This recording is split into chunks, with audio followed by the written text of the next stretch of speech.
how to create folders for your saved posts on Instagram. In this video, I'll show you how to create Instagram saved collections and organize your saved posts easily. First, open the Instagram app and go to your profile by tapping the profile icon in the bottom right corner. Next, tap the three-line menu in the top right corner and select Saved. Here, you'll see all of your saved posts. To create a new folder or collection, tap the plus icon at the top. Now enter a name for your collection.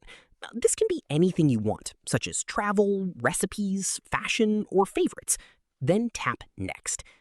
After that, select the posts you'd like to add to the collection and tap Done or Save in the top right corner. That's it! Your new Instagram saved collection has been created, and all selected posts will be organized inside that folder. You can create multiple collections to keep your saved Instagram posts organized and easier to find later.